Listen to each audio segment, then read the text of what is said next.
नमस्कार, स्वागत है आपका मेरे YouTube चैनल लॉ डोर में।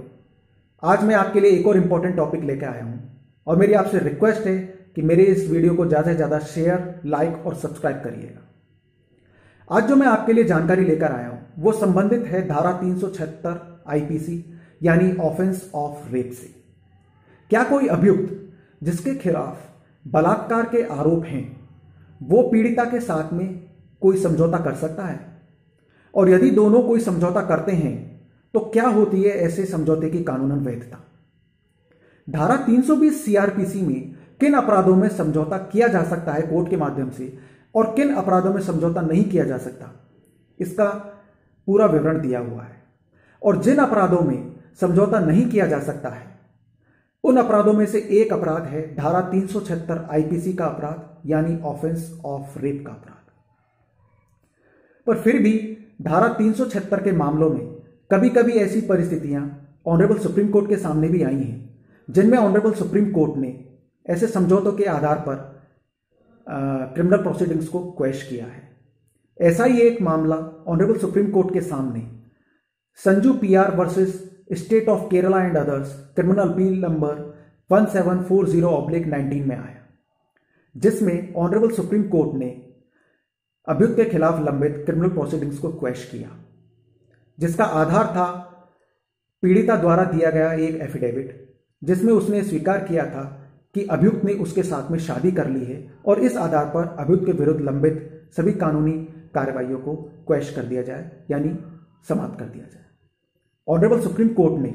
इस मामले को एक्सेप्शनल केसेस की कैटेगरी में मानते हुए यानी अपवाद की श्रेणी में रखते हुए तथा सभी तथ्यों पर विचार करते हुए और कंप्लीट जस्टिस मानते हुए अभियुक्त के विरुद्ध लंबित क्रिमिनल प्रोसीडिंग्स को क्वैश कर दिया। अब ऐसी एक दूसरी परिस्थिति की बात करें तो रेप के केस में ही रामफल और संजय बनाम state of Haryana and others criminal appeal number 438/11 and 439/11 के मामले में ऑनरेबल सुप्रीम कोर्ट ने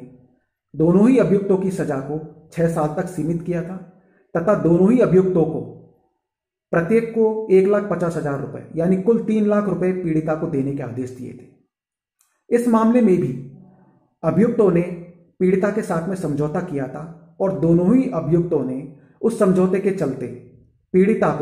प्रत्येक ने पीड़िता को 1,50,000 रुपए यानी कुल 3 लाख रुपए दिए थे। पर ऑनरेबल सुप्रीम कोर्ट ने अपने इस फैसले में यह भी स्पेसिफिकली लिखा कि बलात्कार जैसे मामलों में ऐसे समझौते की कोई कानूनन वैधता नहीं होती है।